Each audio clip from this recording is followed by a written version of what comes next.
to the first event of our Center for Community Research Insight Region. I'm Bernard Mustafa, the chairman of the board for the Community Foundation for Northern Virginia.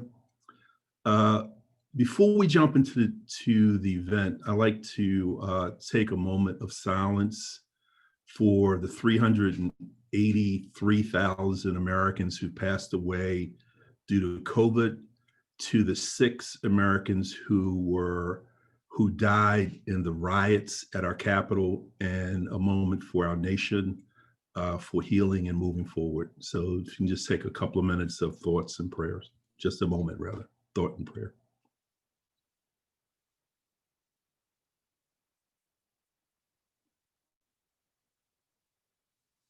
Thank you. So the Community Foundation mission is to grow philanthropy to respond to need and seed innovation throughout our region. And in recent years, our board of directors made a conscious decision to chart a new course that was provided more than just providing grants to causes we care about. A role where we would help the community define, then act on the biggest challenges we face and the opportunities that we have. That's why last year we launched Insight Region, a Center for Community Research.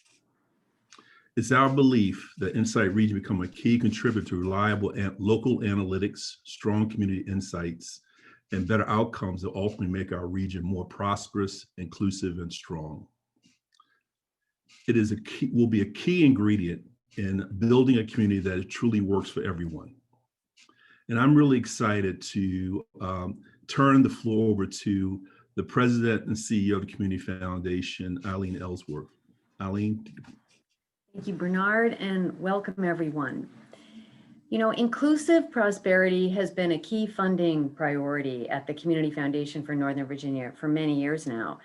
We've made considerable investments towards that goal, and we've conducted innovation breakfasts and our annual Shape of the Region conference to discuss it and learn from it, and to invite expert panelists and speakers to come and teach us what they know about these topics. But Insight Region, our new Center for Community Research, is going to help us understand Northern Virginia, its challenges and opportunities like never before.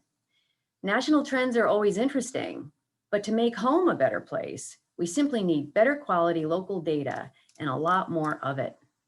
It is now my pleasure to introduce Harry Claff, the president of Avison Young, a board member of the Community Foundation, and the current chairman of the Community Foundation's Civic Leadership Committee, to tell you more about Insight Region and the Housing Burden Report it is releasing today.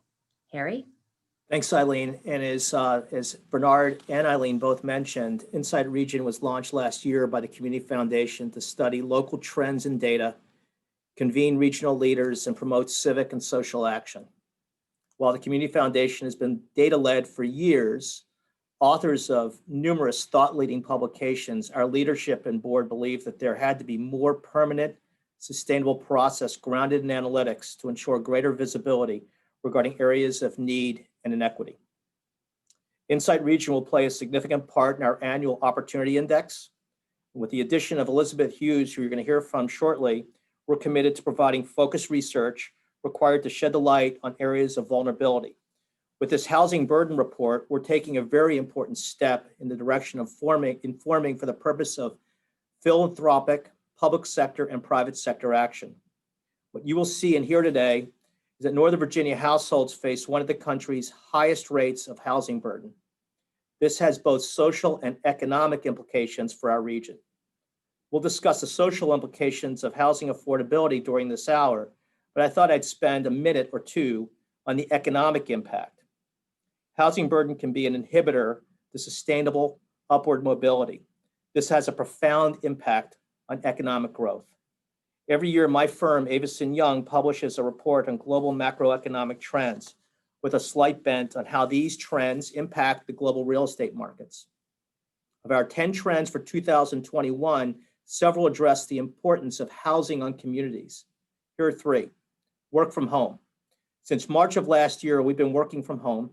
While this has been fine for many of you, in some cases beneficial, using the home as the primary base for work, school, and daycare has negatively impacted lower income workers due to resource and space constraints. The neighborhood. Across the globe, the pandemic has limited mobility and emphasized the local neighborhood. Governments have recognized the far-reaching consequences of the inequality of neighborhoods. The pandemic has negatively impacted local businesses, especially in low-income neighborhoods. Investment has also been shut off in these areas, which has hollowed out areas of our region. This has also impacted health and education in certain areas. Lastly, we will recover, and what does recovery mean? This downturn from health concerns will be behind us at some point, but a stock market recovery does nothing for community wellness. A K-shaped recovery may exacerbate our housing disconnect. We need to focus on a recovery at all levels. I believe our region's economic success hinges on social success.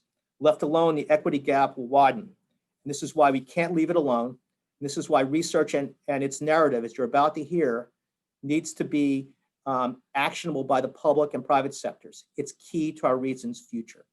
Now I'd like to turn the presentation over to Elizabeth Hughes, I believe. So Harry, I'm just going to introduce Elizabeth. So okay, great. Back to you, Eileen. Sorry. Thank you so much. So it is now my pleasure to introduce Elizabeth Hughes. As Harry just said, Elizabeth is the Senior Director of Insight Region and the author of the report that Insight Region is releasing today. And Elizabeth joined us in September. She has a distinguished career in data and data analytics. She has worked for a number of local policy research shops on issues ranging from government performance to neighborhood change and tech talent development. She has also worked within government, including Alexandria, Virginia, as one of the city's first centralized performance analysts. Elizabeth will first share the major findings of her housing burden report, and then a bit later moderate a panel with Michelle Crocker, Executive Director of the Northern Virginia Affordable Housing Alliance, and Brian McLaughlin, the President and CEO of Enterprise Community Development. Elizabeth, we're very excited to hear the highlights of your findings today.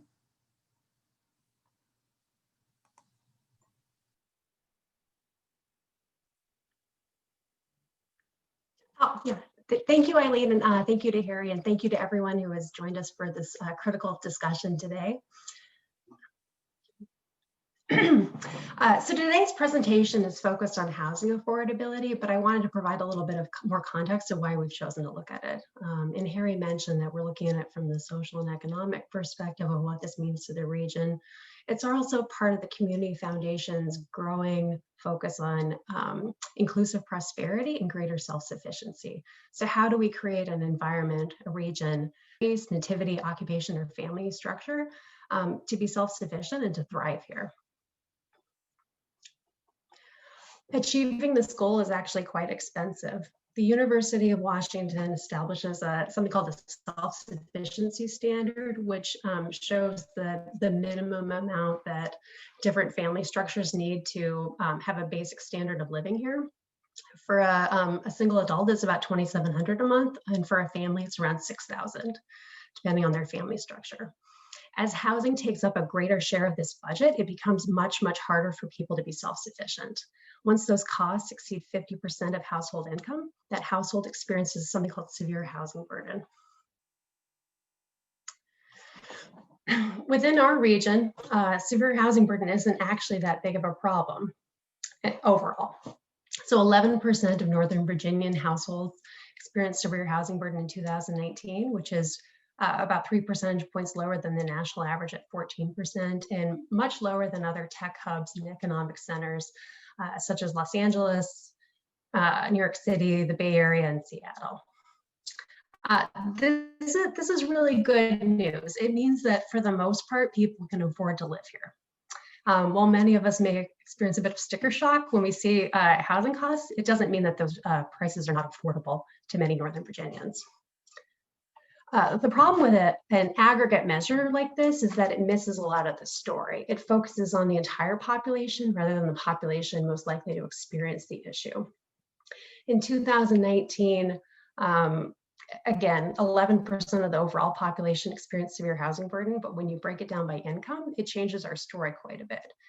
2/3 of low-income households and about 20% of moderate income households were facing a severe housing burden compared to just 1% of the lower income brackets.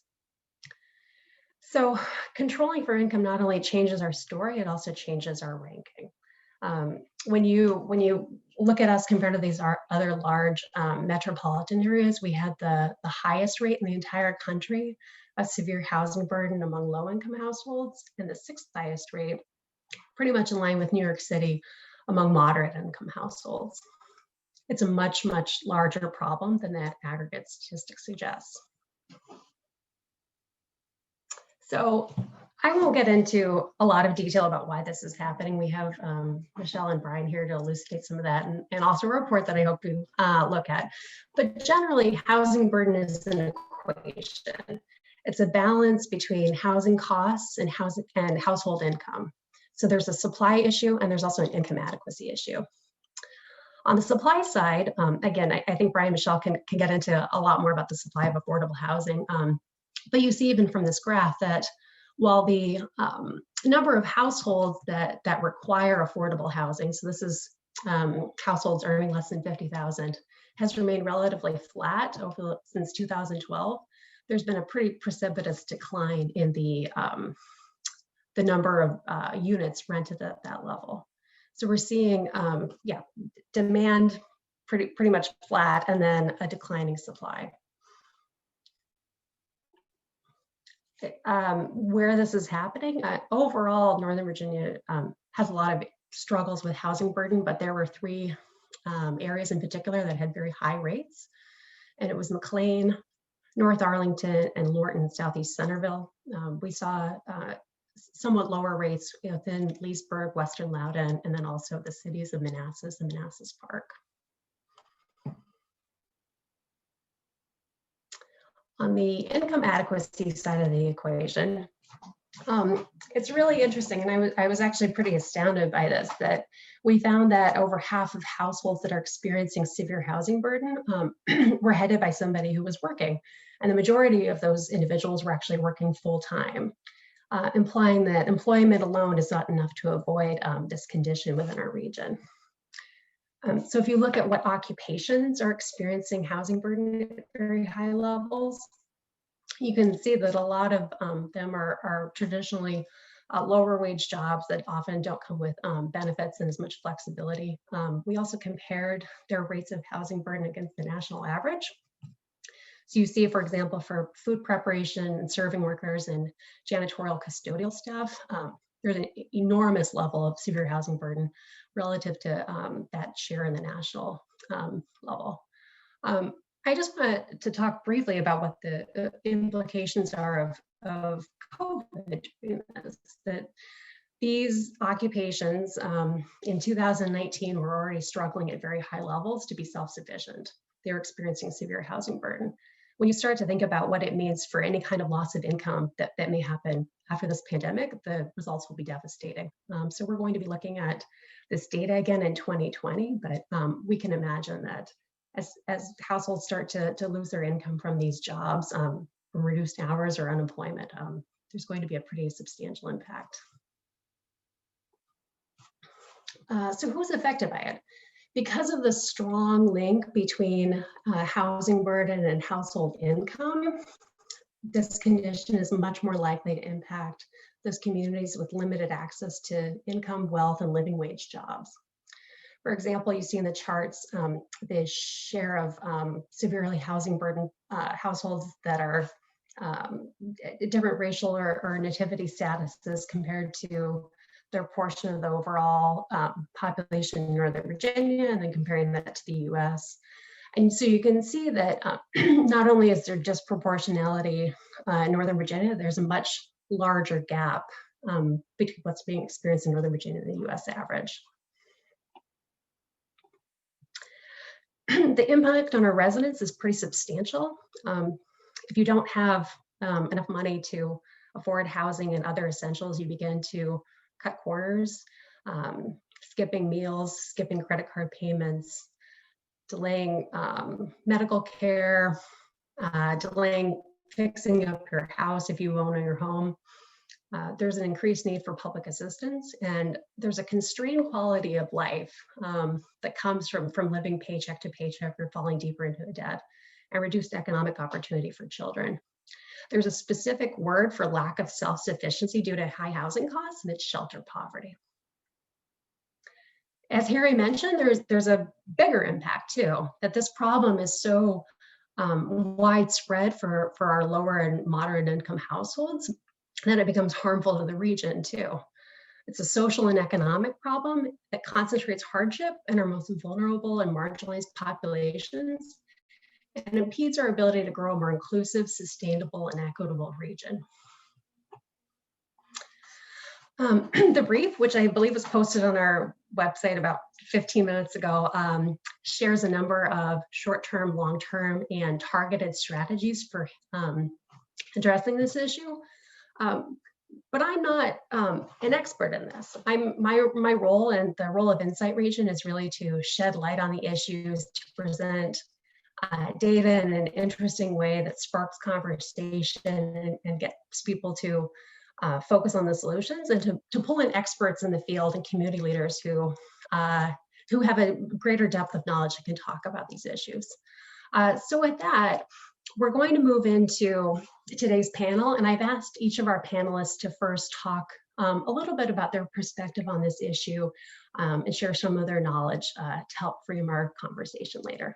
So I'll turn over to Michelle Crocker, who's the Executive Director of the Northern Virginia Affordable Housing Alliance. Michelle? Thank you, Elizabeth. Good morning, everyone. I'm really pleased to be here for the inauguration of Insight Region, the Center for Community Research, and their new briefing on unequal housing burden for low-income Northern Virginians. So thank you for having me. Next slide, please.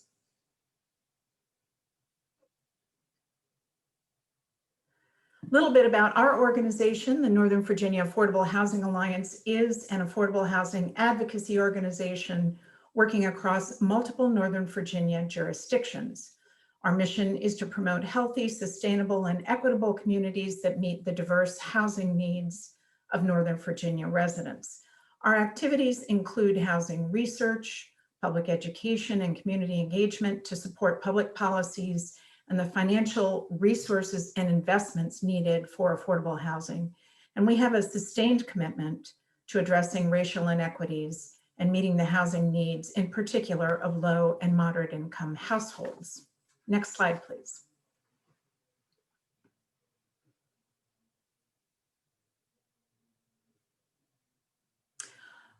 Elizabeth spent quite a bit of time, sharing with us the data around income for extremely low and low income households.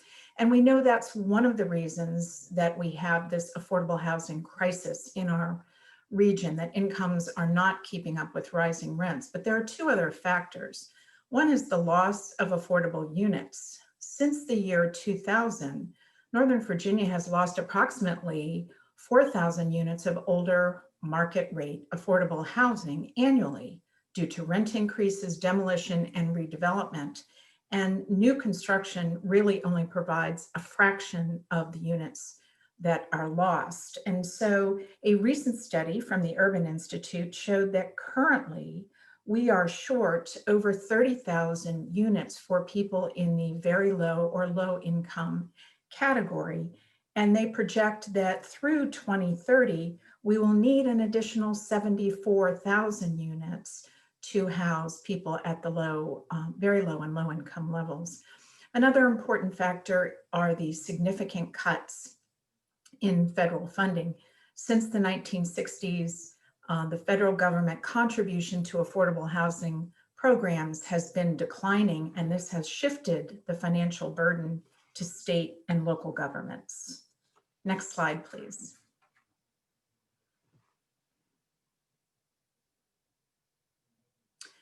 So how are we addressing this problem? And in this slide, I really highlight some of the main tools that we are using in Northern Virginia to both create and preserve affordable housing. This is by no means an exhaustive list, but under the land use category, one of the best practices are local governments who are using or identifying vacant or underutilized public land to develop housing or co-locate housing with public facilities. So some of you may be aware of the residences at the government center that sit at Fairfax County's government center.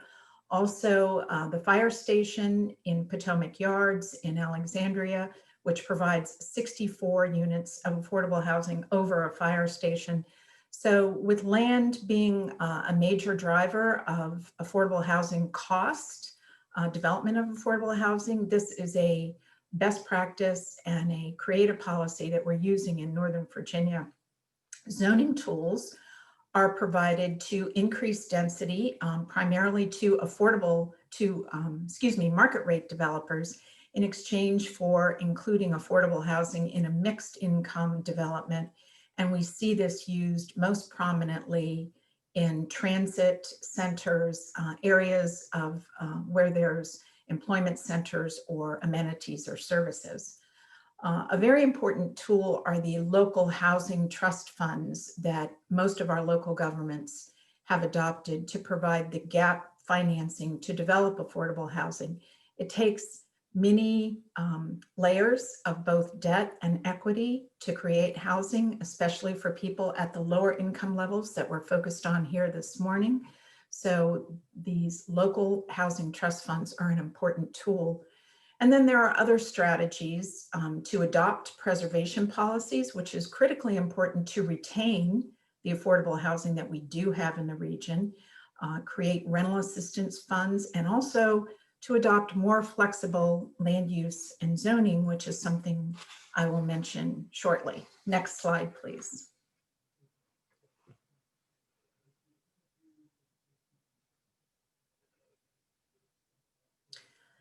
We know that housing sits at the intersection of key policy decisions that impact households, neighborhoods, and our region. And we have touched on this in the conversation this morning. So safe, affordable housing really is the platform for household and neighborhood stability and creates those pathways for wealth building, self-sufficiency, and success. COVID has clearly demonstrated to us the connection between quality housing and health. And we know that housing, in fact, impacts both your physical and emotional health and well-being. Multiple studies have been done about a child's educational outcomes and how they are impacted by living in safe, stable housing. And as was mentioned earlier, businesses locate where they can recruit and retain employees. So housing affordability attracts a diverse workforce and increases our region's economic competitiveness. So I think the key for this slide is that this is not a individual families issue or challenge. It's really a collective issue that we as a region need to address, and we as a region will benefit by addressing this issue. Next slide, please.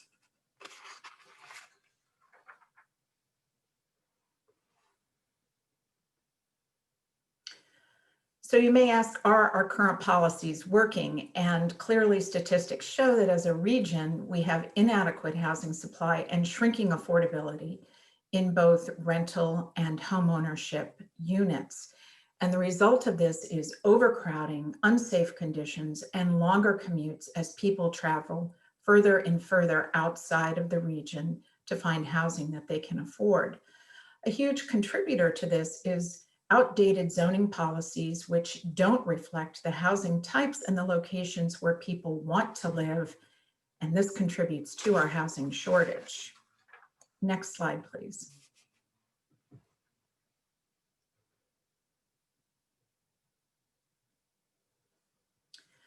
I wanted to share this map from a report that our organization released in 2019 called Building Northern Virginia's Future, a More Equitable, Affordable Supply. And the light green area on the map, which is a map of Fairfax County, Arlington, and the city of Alexandria, indicates the predominance of single-family detached exclusive residential zoning in our community.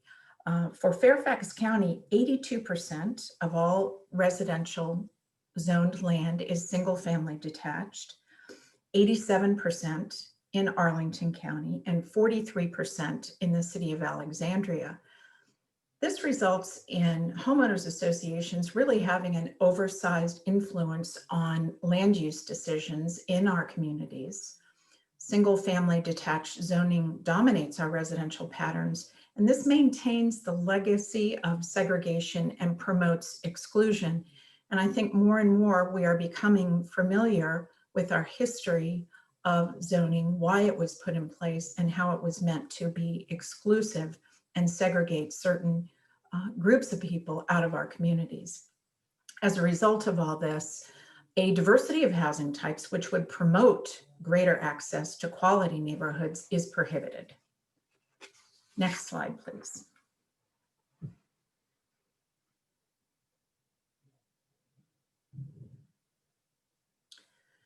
So moving forward, how do we have and promote a conversation about inclusive prosperity in our region?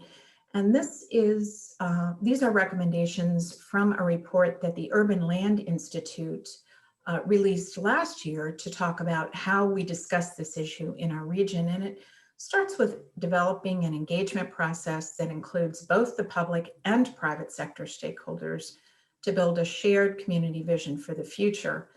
We need to build our grassroots advocacy to support our grass tops leadership for the change that's needed in our communities. We should be inclusive in our outreach as we enlist residents who don't usually participate in civic discourse, like renters, minority households, young families, and single person households. And data is important, as we've mentioned here before, to track changes on demographics and population, to show and celebrate the growing diversity of our region. And finally, we need to have these courageous conversations about the legacy of systemic racism in our governmental policies and processes that have such an impact on our land use and zoning. Thank you.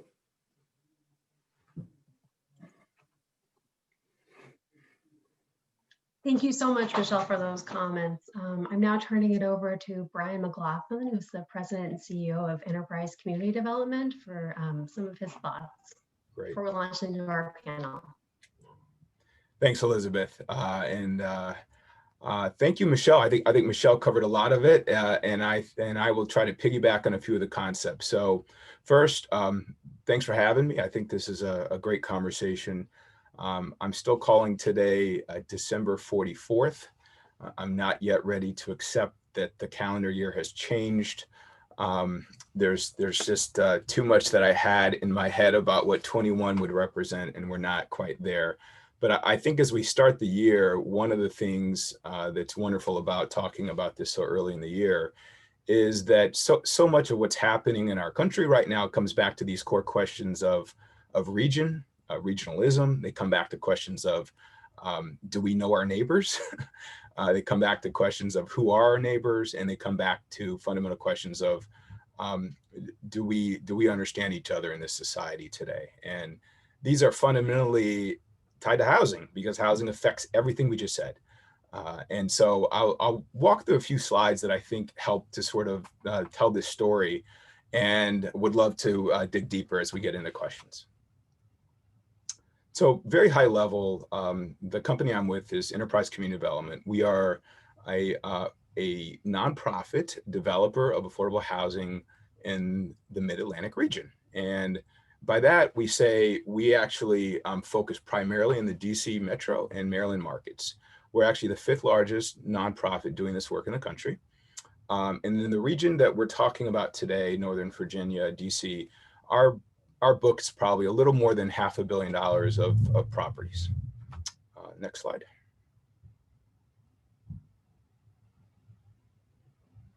Just a little bit of a snapshot of some of the properties that make up the more than 10,000 people that call themselves homes in just this DC metro region. We actually have a little more than 22,000 folks who are part of our family. But in the DC metro region in Northern Virginia, closer to 10,000 families, 10,000 people.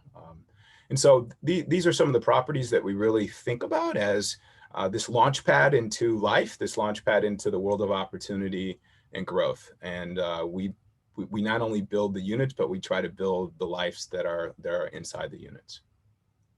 Next slide. So I think that Michelle and others really did a great job, but I'm going to highlight a few things on the supply and demand questions and use those as launch pads for other discussions. So I think Michelle did great to talk about how we're not just not having enough land to build new stuff, but we're losing the little bit that we had. And I think you saw Elizabeth's trend line that is decreasing over time. So the demand for this stuff's not going down. The supply of it is, and we've made it very hard to build new stuff. So when we lose something, it's generally a net loss. We're not going to make it back up. When we think about what's involved in creating new supply, it comes back to a question of subsidy. And we heard a little bit discussion earlier about the lack of funds out there to help make this stuff occur. The key thing to keep in mind is what it costs to build any of those pictures you saw or any of the things Michelle talked about. What it costs to build a new building isn't any different for those of us who work in the affordable space. We have the same cost curve. The only way we can charge rents that are lower than everybody else is because we've been able to secure some kind of subsidy that brings the overall cost down that allow us to charge a lower rent. So this whole machinery is based on the notion that someone somewhere out there is willing to put some funds forward to help bring construction and other costs down so that rents can meet people where they are. Finally, one of the things we see is just the lack of mobility in this space, that kind of once you end up in affordable housing, we don't see graduation rates that reflect the mobility we like to think of as the American dream, the American ideal. We are finding folks are stuck, and we'll talk a little bit more about what that is all about on the next few slides. So next slide. So on the demand side, right? So this is fundamentally, well, okay, why do you have to lower the rents? Why can't people just pay $2,000 a month for a one bedroom? Well, the reason for that is because, as Elizabeth showed, many folks are working 40 plus hours a week, just don't make a whole lot of money. This is a high wealth region, but we have huge disparities. I think COVID and the realizations that came about following the Black Lives Matters movement last year, helped us really put a big spotlight on disparities and inequities in our society. And I think maybe we're learning a little bit more about our neighbors along the way and the vulnerabilities that they're faced with every day. But the reality is that just the nature of pay is that many folks just don't make enough money to pay the rent that market rate players would like to charge. The other side of it is maybe they are getting a little bit of income that you would think, okay, well, fine, can't you pay all that? Well, no, you can't, because then you think about how much transportation and daycare and other costs to live add up. And boy, it's very hard to think about having enough money to pay the rents that we're asked to pay in some parts of this region. Finally, there's just the truth of the matter, which is at some point if we're lucky enough, we get to exit the workforce and live out our silver years on a fixed income. The reality, though, is that fixed income is not enough, and in some cases, it's really nothing at all. And so, how does an aging population on a fixed income or very limited income have access to housing that's stable for the final wonderful chapters of their lives? Just a couple more slides. So continuing with demand, one of the things we also are aware of is that AI, machine learning, automation, we've seen it through this COVID period. A lot of those jobs that were on Elizabeth's charts are fading fast. The retail industry, which is the entry point for many Black and brown folks into the world of work, that industry, which employs more than 5 million, has had an unprecedented shock. And we've seen a loss of jobs. And it's not clear if the online purchasing and the machine learning that's now replacing cashiers, where you can now walk into the store and order on a screen, we're seeing some really frightening things about what the world of work is going to be in the future. Special needs groups. So that picture there is Walter. Walter's one of our residents. He's a 5-year vet in the Army, was disabled, lived homeless for many years. We built the building behind him. And it was just a wonderful story that the reality is when he walked in the building, he started to cry. We didn't, Walter, why are you crying? He literally could see the bush he slept under for several years out of the window that he moved into. And it was just it was unplanned and unexpected for him as well. But we don't serve a lot of special needs in our region.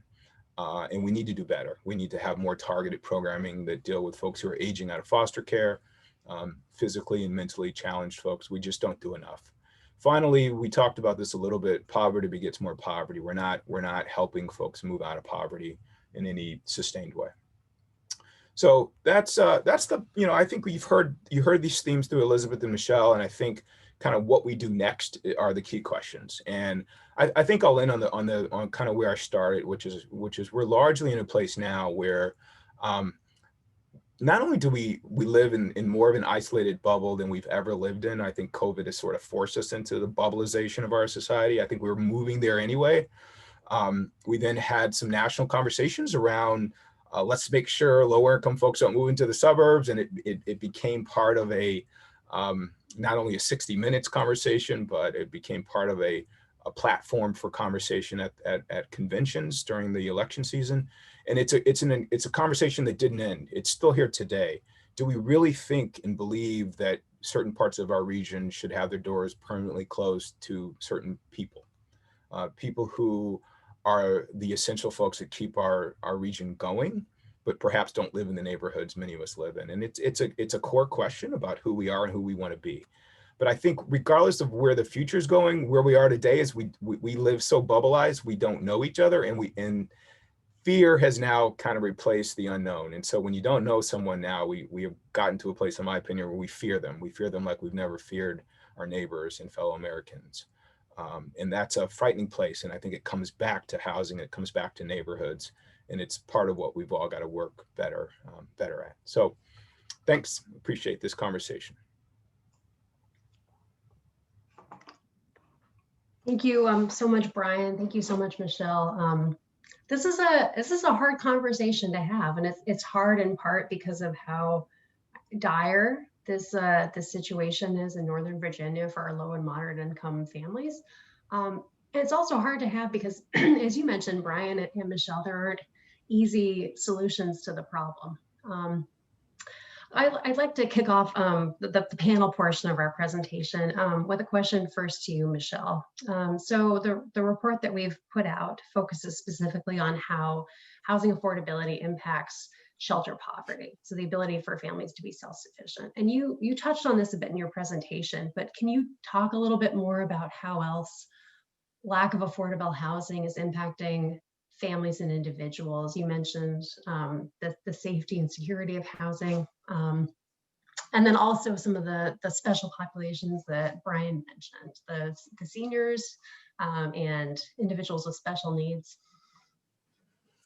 Sure, thank you. I think one thing that COVID is certainly top of mind for all of us, but we've seen both the physical and emotional toll that COVID has taken on households with regard to the security of their housing, with regard to being evicted, the stress for people not knowing from day to day if they're going to be able to stay in their homes. So this connection between housing and health. And if you are anxious and stressed about if you're going to have a roof over your head in the next 24 hours, it's really difficult to then move on with the other things. I touched on a child's ability to achieve good educational outcomes in school. And we know that children who are in shelters or children who live in overcrowded housing or unsafe or precarious housing conditions have a really difficult time keeping up with their peers in their classroom and have a difficult time moving through the grades and learning. So having that stability in their housing is key. And I think several people have touched on the ability to as Brian talked about, economic mobility, to establish goals, to be able to go to your job every day, to be able to attain new skills and work at that wealth building aspect that you may want to build through continued work and achieving the milestones that you want to achieve, it is all predicated on this platform of a safe, stable, and affordable place to live. Thank you. So Brian, you've worked within communities outside of the Northern Virginia and Washington, D.C. region, throughout the Mid-Atlantic. How have you seen housing affordability impact some of those other communities that are nearby us? And what's the impact of geographically concentrated housing burden? Thinking beyond those individuals and families, sort of at the regional or community impact. Yeah. So yeah, we in my current role, we're reaching all the way from southern Pennsylvania down into Hampton Roads, Norfolk. So we're every day engaged with some residents on different questions in that footprint. But certainly, I've had the honor of working in developing housing in Houston and in Denver and in New Haven and in New Orleans. And I've, these questions we're talking about today aren't all that different than the questions everybody's dealing with. I think what's unique about our region and is the more ingrained history that got us to our housing patterns today, the more urban core questions. Baltimore itself was one of the first, it really was, the Baltimore plan was, the single first plan in the country to really create segregated housing by policy and to fine and restrict Black families from moving into blocks that were white and white families from moving into blocks that were predominantly Black. And so this region just has so much history, and it's a shock that there's two sides to that history. So Bob Simon in Reston, reflects some of the most advanced thinking. Jim Rouse in Columbia, some of the most advanced thinking in the country, that says we can be inclusive, we can be open, we can live together in harmony. These idyllic notions from 50 years ago that actually proved out to be true. But at the same time, then you go into DC and you've got some of the most segregated housing in the country. And so I don't quite know. We have so many examples in our own backyard. It's just about where do we want to look and what do we want to choose to model? What behavior do we want to model? Because we can pick from some of the best, or we can pick from some of the worst, just in our own region. Yeah, thank you. So today's discussion is focused primarily on the stock of affordable housing. But I know that wage adequacy and living wage jobs are another portion of the discussion. Can each of you talk about how your organizations have thought about this issue, particularly around how to raise income growth and to support populations that need additional resources to thrive here, and then how to prevent it from just escalating housing costs up further? Like how do you balance out that equation so that if you raise income, it doesn't just push housing costs up further? Brian, if you'd like to talk about that first. Sure. I think there's two things I think about a lot. One is a job versus a career. And a lot of us maybe on this call, looking at the screen, have always thought of ourselves as on a career path. What we have found is many of our residents never were given the gift of thinking about work as a career path. It's always been a job I've got to do to make it through this week. And I do think we have a lot of work to do, just helping to change perception of what work is supposed to represent. And then I think the second part of that is I do a lot of surveying, and one of the questions we ask often is, if you think about over the course of your career, was there ever a single job you got because of someone you knew? Did they help get you an interview? Did they help you learn about the opportunity? And in every group I talk to, it's at least 75%. And so when we do these questions with our residents, what we have found is that the hyper segregation of neighborhoods that we live in now is that many folks don't live in a community where there are people who are there who can help them get to the next job. They just don't know someone who knows of an opening. They don't know someone who is an employer that actually, has an opening in their own opportunity. So I think there's a social isolation that comes from a really weak social network now. That means you're not even attached to the possibility of being on a path. And then there's just the reality that we're not necessarily prepping many folks to be on a path and teaching them how and helping them along in that movement. Yeah, and it's interesting that you mentioned the role of social capital and its relationship to neighborhood isolation. I was finding a job, but I've also been reading that it's also limiting people's ability to find training programs or understand what type of education opportunities or funding opportunities are out there. So it has this ripple effect beyond just getting your first job to also getting the skills that you need early on in life to attain that. Michelle, what about you? What are your thoughts on how to balance out the income part of the equation? Well, I think we have learned that just promoting housing that is affordable for people is not the singular answer.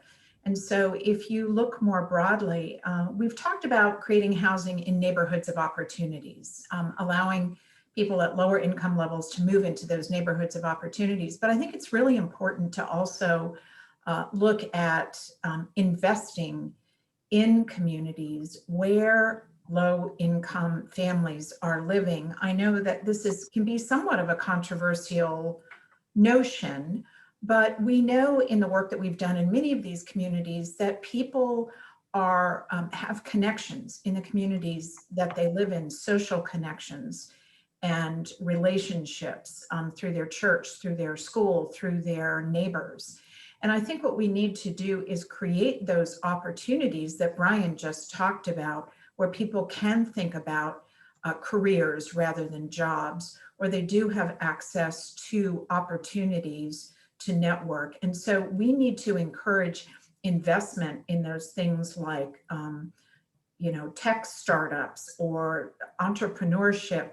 It is amazing when you talk to many people in these communities, some of the ideas that they have about wanting to start their own business or to run an operation that they would like to do, the thoughts and the aspirations and the dreams that we have. So I think it's really important to flesh that out and to invest in those communities.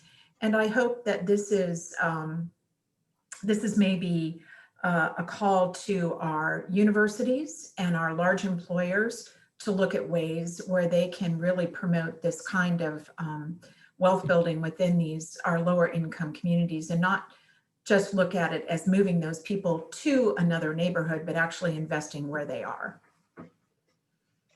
So, Michelle, you've queued up my next question nicely. At least I've always thought of affordable housing as really the domain of government and public policy. But I know a lot of the individuals on this call exist outside of that realm. They're within nonprofits, they're in the private sector, they're in the education system. What opportunities are there for those different actors to play a role in this, besides just advocating and thinking about policy change? How can the large employers or the universities have a meaningful impact on this issue? I think it's really critical because we've talked about the connection between housing and economic development. It's really critical for employers to speak out, to speak to elected officials. I know Harry talked about this in earlier conversations that we've had about the role that businesses need to play and identify housing as a priority. It works to our competitive advantage in the region, but also investing in this human capital, in the diversity and the ideas and the entrepreneurship of the people in low income communities who have just as much to offer. And I think that's an untapped resource that we have not addressed. So, creating housing, Brian will tell you this better than anyone else. These are public-private partnerships. You need both the public sector and the private sector to be involved, both in the creation and the preservation of housing, but also the policies that will allow us to continue to do this, to address the supply, to address the diversity of housing, and make sure that we can continue to house those people who are essential workers in our economy. Mm-hmm. So Brian, Michelle said that you can elucidate public-private partnerships and policies that support affordable housing. Do you want to, just weigh in on what role the private sector and other institutions and organizations can have in addressing this issue?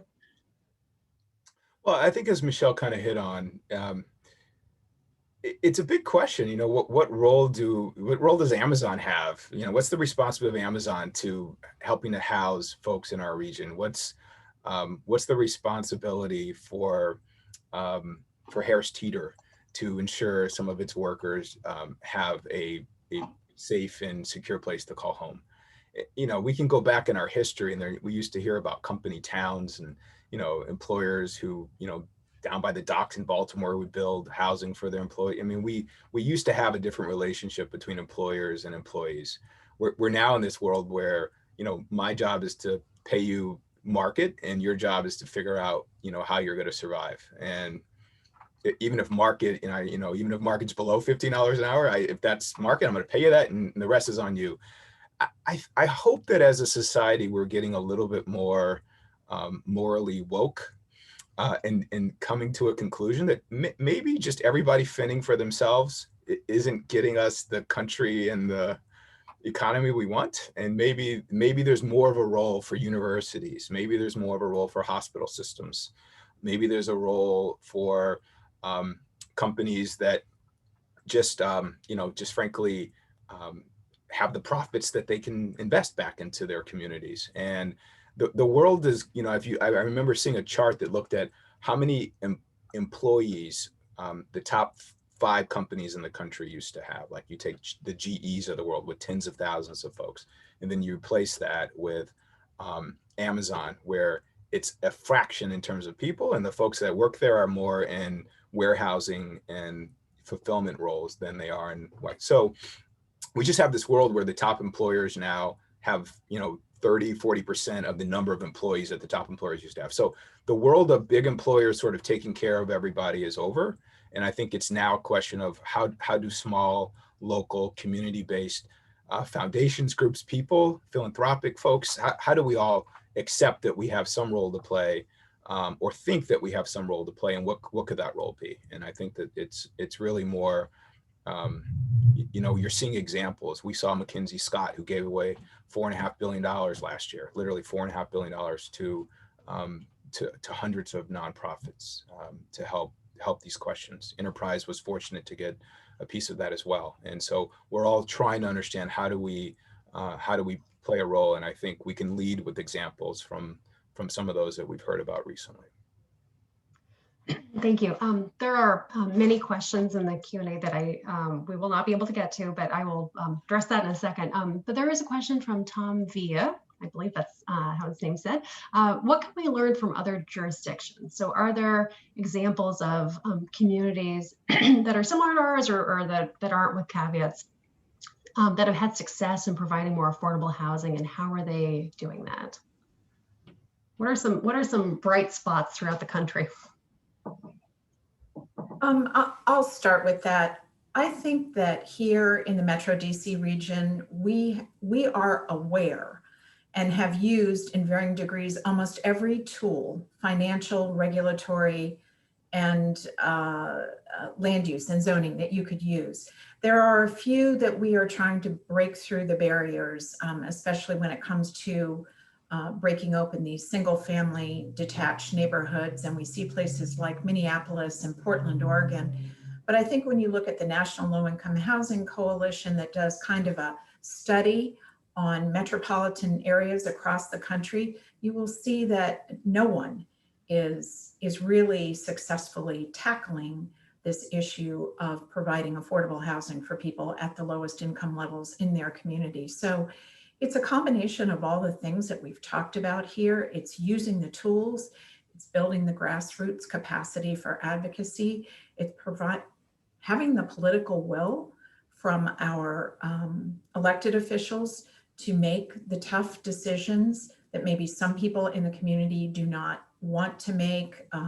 I talked about courageous conversations. I talked about the outsized role of homeowners associations who really are not, for the most part, open to having these conversations about different kinds of uses within their neighborhoods and the implications for that. So it's a collective effort, and the message is we all benefit by this. I think that's something that we really need to stress, that we all rise or fall on this issue.